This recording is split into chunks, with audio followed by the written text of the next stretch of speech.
जमींदार साहब का भांजा सुखदेव पुजारी जी के सामने ही अंजलि को धक्के मारकर हनुमान जी के मंदिर से बाहर निकाल देते हैं। अंजलि सर के बल गिरती है और उसके सर से खून निकलने लगता है। अंजलि गर्भवती है, उसके पेट में भी बहुत ज्यादा चोट लग जाती है। अंजलि दर्द से कराह उठती है। आह, मर गई। आह। अंजलि की दर्द भरी आवाज से पुजारी जी को दुख पहुंचता है। वो तावले हो जाते हैं, मगर सुखदेव को कोई फर्क नहीं पड़ता, बल्कि वो और गुस्सा हो जाते हैं और गुस्से में अंजलि से कहते हैं, तेरे साथ ऐसा ही होना चाहिए। नालायक कहीं की, तो इस मंदिर में प्रवेश करने के लायक ही नहीं है, बदतमीज औरत। अंजलि डर जाती है। असल में अंजलि इस मंदिर में हनुमान जी की सेवा करती है। वो इस गांव में ही रहती है। उसका पति रमेश 2 महीने पहले एक एक्सीडेंट में गुजर गया है। अंजलि की एक बेटी है पूजा, जो कि विकलांग है। वो बिस्तर से उठ नहीं पाती है। ऊपर से अंजलि फिर से माँ बनने वाली है। पति के गुजर जाने के बाद वो पागलों की तरह काम ढूंढ रही थी। काम के लिए वो इस गांव के जमींदार भानु प्रताप के पास गई और रोते हुए बोली, जमींदार साहब, मुझे कुछ काम दीजिए, वरना मेरे बच्चे मर जाएंगे। मैं माँ होकर ये होते हुए कैसे देख सकती हूँ। ठीक है, गांव में हनुमान जी का एक मंदिर है, तुम वहाँ पे पूजा पाठ में पुजारी जी की मदद करो। उसके बदले तुमको और तुम्हारी बेटी को 2 वक्त का खाना मिलेगा। आपका बहुत बहुत धन्यवाद जमींदार साहब। अंजलि हनुमान जी की भक्त है, इसीलिए इस काम से वो बहुत खुश होती है। इसके बाद अंजलि मंदिर में काम पर लग जाती है। अंजलि रोज समय पर मंदिर पहुंचती है और सारा काम कर देती है।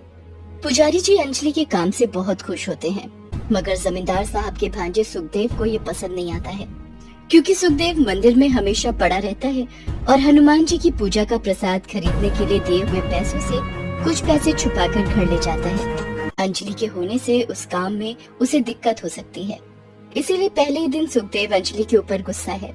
ऐसे कुछ दिन बीत जाते हैं। एक दिन अंजलि को आने में थोड़ी देर हो जाती है। आ गई बेटी, मैं तेरा ही इंतजार कर रहा था। मगर सुखदेव अंजलि के ऊपर गुस्सा हो जाता है। अरे कामचोर, ये कोई समय हुआ आने का? हनुमान जी की पूजा समय पर नहीं हुई तो सब कुछ खत्म हो जाएगा। तुझे इतना भी नहीं पता क्या? मूर्ख औरत कहीं की। क्षमा कीजिएगा, बेटी को खाना खिलाते खिलाते देर हो गई, आगे से नहीं होगा। अंजलि माफी मांग लेती है और उसके बाद मंदिर की सफाई में लग जाती है। तभी वहाँ पर जमींदार साहब आते हैं और पूजा के फल खरीदने के लिए पुजारी जी को पैसे देते हैं। पुजारी जी, ये लीजिए 400 रुपए, बाजार से बढ़िया फल खरीद के लाइएगा। जी जमींदार साहब। जमींदार साहब वहाँ से चले जाते हैं। उसके बाद सुखदेव पुजारी जी से वो पैसे ले लेता है और अंजलि को बुलाता है। ए अंजलि, इधर आ, ये ले 200 रुपए, जा बाजार से अच्छे फल खरीद कर ला। 200 रुपए? मगर जमींदार साहब ने तो 400 रुपए दिए। ए, वो देखना तेरा काम नहीं है, जितना बोला गया उतना कर, नहीं तो धक्के मारकर इस मंदिर से निकाल दूंगा। अंजलि डर के मारे वहाँ से चली जाती है। वो बाजार से 200 रुपए के फल खरीद कर लाती है और फिर पुजारी जी हनुमान जी की पूजा शुरू करते हैं। जमींदार साहब भी पूजा में शामिल होते हैं। मंदिर के बाहर भक्तों की लाइन लग जाती है। गांव के सभी लोग प्रसाद लिए आए हुए हैं। अंजलि हनुमान जी के लिए भजन गाती है। आरती कीजिए हनुमान लला की, दुष्ट दलन रघुनाथ करा की। आरती कीजिए हनुमान लला की, दुष्ट दलन रघुनाथ करा की। ऐसे ही सभी मिलकर बड़ी शांति से हनुमान जी की पूजा संपन्न करते हैं। उधर स्वर्ग से भगवान राम, सीता मैया और हनुमान जी के साथ ये दृश्य देख रहे हैं। अंजलि का गाना सुनकर तीनों मोहित हो जाते हैं। वाह, इसकी आवाज तो बड़ी मीठी है। हाँ, आपने बिल्कुल सही कहा स्वामी। क्या सुर है इसकी आवाज में। मैं तो मुग्ध हो गया, मैं मोहित हो गया, सम्मोहित हो गया। हनुमान। हाँ प्रभु। तुम्हें पता है कि इसकी आवाज में ये गाना इतना मीठा क्यों लग रहा है? क्यों प्रभु? क्योंकि ये पूरे मन से तुम्हें पुकार रही है। यही तुम्हारी सच्ची भक्त है। बाकी सब तो भक्त होने का दिखावा करते हैं। मुझे पता है प्रभु, इसका नाम अंजलि है। ये बहुत ही गरीब है, मैं इसकी मदद करूंगा। हनुमान जी ये सब कह ही रहे थे, तभी उन्होंने देखा कि मंदिर में कुछ बातचीत हो रही है। भक्तों में प्रसाद बांटा जा रहा है। अंजलि, जाओ जाके सभी में ये फल बांट दो। अंजलि भक्तों में फल बांटती है, मगर कुछ ही लोगों को फल मिलता है। ये क्या, प्रसाद खत्म हो गया? ये क्या बात हुई जमींदार साहब? हाँ जमींदार साहब, हम सारा काम छोड़कर हनुमान जी की पूजा के लिए आए और हमें प्रसाद भी न मिले, ये तो गलत बात है। ये देख और सुनकर जमींदार साहब गुस्सा हो जाते हैं। वो पुजारी जी से पूछते हैं, पुजारी जी, मैंने आपको फल खरीदने के लिए 400 रुपए दिए थे, मगर 400 रुपए में फल तो बहुत आते हैं, तो फिर ये कम क्यों पड़ रहे हैं? पुजारी जी घबरा जाते हैं और कहते हैं, वो तो सुखदेव ने मुझसे ले लिया था। क्या रे सुखदेव, इतना कम फल क्यों लाया? तभी सुखदेव अंजलि के ऊपर सारा इल्जाम डाल देता है। वो पैसा तो मैंने अंजलि को दे दिया था, अंजलि ही बाजार से फल खरीद के लाई है। पता नहीं उन पैसों का उसने क्या किया। ये सुनकर अंजलि जैसे आसमान से गिरती है। वो कहती है, मैं नहीं जमींदार साहब, मैंने कुछ नहीं किया, मुझे तो बस। चुप, बिल्कुल चुप। तो क्या मैं झूठ बोल रहा हूँ? हाँ, मैं इतने दिन से इस मंदिर में हनुमान जी की पूजा में मदद कर रहा हूँ। मैं जमींदार साहब का भांजा हूँ, रिश्तेदार हूँ, मैं झूठ बोल सकता हूँ? हाँ, ये औरत ही चोर है, इसने ही चोरी की है। ये बोलकर सुखदेव अंजलि को मंदिर के बाहर धकेल देता है। ऊपर से राम जी, सीता मैया और हनुमान जी सब कुछ देखते हैं। राम जी हनुमान से कहते हैं, हनुमान, समय आ गया है, तुम धरती लोक में जाओ और इसकी मदद करो। जो आज्ञा प्रभु। ये बोलकर हनुमान जी धरती लोक में आते हैं और एक मनुष्य का रूप धारण करते हैं। उधर अंजलि दर्द से कराह रही होती है, मगर उससे सुखदेव को कोई फर्क नहीं पड़ता। तेरे साथ ऐसा ही होना चाहिए, नालायक कहीं की, तो इस मंदिर में प्रवेश करने के लायक ही नहीं है, बदतमीज औरत। सुखदेव, दया करके छोड़ दो बेचारी को, उसके पेट में बच्चा है। तो क्या हुआ, पेट में बच्चा लेकर कोई चोरी नहीं कर सकता है क्या? आज तो मैं इस अंजलि को छोड़ूंगा नहीं। अंजलि बहुत डर जाती है, उसको कुछ हो गया तो, उसके बच्चे को कुछ हो गया तो। तभी वहाँ पर मनुष्य के रूप में हनुमान जी आ जाते हैं और कहते हैं, अरे क्यों मार रहे हो इस भोली औरत को, छोड़ दो इसे।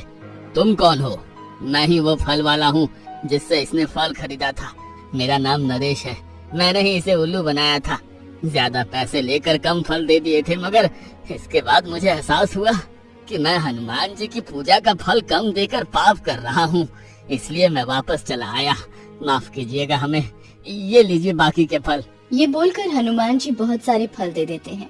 जल्दी से प्रसाद दो, घर भी जाना है। हाँ हाँ जल्दी दो। अंजलि सभी को फल काट कर देती है, सभी खाकर चले जाते हैं।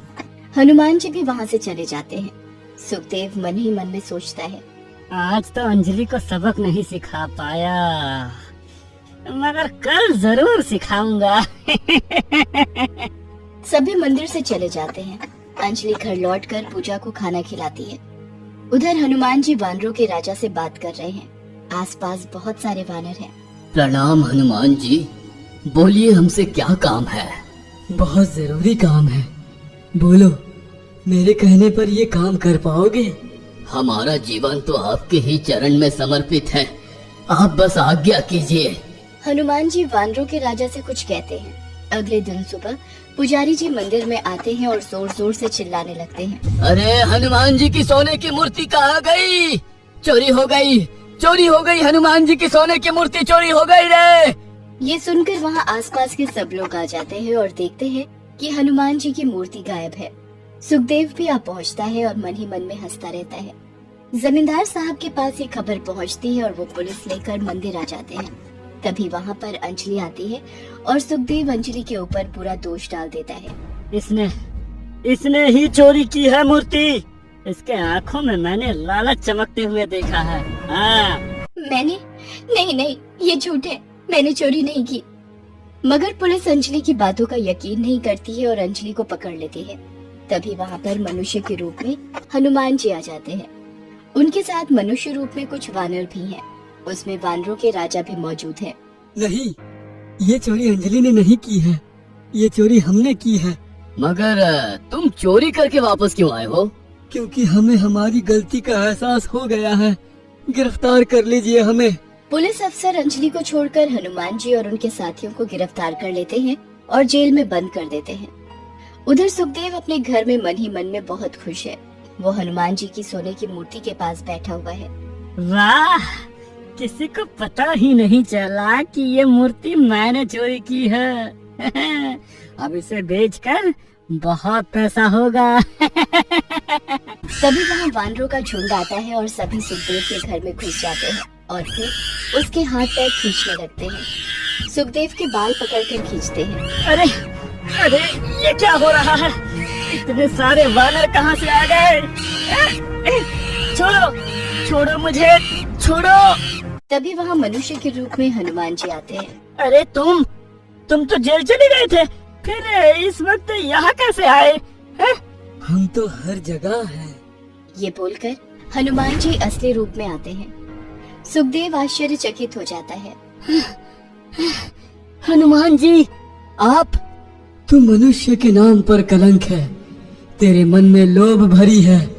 तूने अपने फायदे के लिए एक निर्दोष पर झूठा आरोप लगाने की कोशिश की। तेरे पाप का घड़ा भर चुका है। माफ कर दीजिए हनुमान जी, माफ कर दीजिए प्रभु, मुझसे गलती हो गई। माफी तो तुझे मिल नहीं सकती। अभी जा और पुलिस को सब कुछ सच सच बता दे, वरना मेरे गुस्से के बारे में तो तुझे पता ही है। गुस्से में आकर मैंने पूरा लंका जला दिया था। तू तो सामान्य मनुष्य है। सुखदेव तभी पुलिस के पास जाता है और सब कुछ सच सच बता देता है। पुलिस अफसर हनुमान जी को प्रणाम करते हैं। सुखदेव के घर से हनुमान जी की खोई हुई मूर्ति बरामद होती है। सुखदेव को उम्र भर कारावास हो जाती है, साथ ही साथ उसकी दोनों आंखें खराब हो जाती हैं। उधर हनुमान जी अंजलि के सामने प्रकट होते हैं। अंजलि, तुम्हारा मन साफ है। तुम सच्चे मन से हमारी पूजा करती हो। तुम्हारे मन में लोभ नहीं है। तुमसे मैं प्रसन्न हूँ। आज से तुम्हारा सारा दुख खत्म हो जाएगा। पैसों के लिए तुम्हें काम करने की जरूरत नहीं पड़ेगी। तुम्हारी बेटी भी ठीक हो जाएगी। तथास्तु। ये बोलकर हनुमान जी अदृश्य हो जाते हैं। इसके बाद अंजलि के पास बहुत पैसा आ जाता है। उसकी बेटी पूजा भी बिल्कुल ठीक हो जाती है। कुछ महीनों बाद अंजलि को एक बेटा होता है। अंजलि के पास अब किसी भी चीज की कमी नहीं है, मगर फिर भी अंजलि हनुमान जी की पूजा करना नहीं छोड़ती। वो हर रोज मंदिर में पुजारी जी के साथ हनुमान जी की पूजा करती है। गांव के सब लोग उससे बहुत प्यार करते हैं। ऐसे में अंजलि अपने बच्चों के साथ खुशी खुशी जीवन बिता देती है। दोस्तों, आप हमारे चैनल को जरूर सब्सक्राइब करें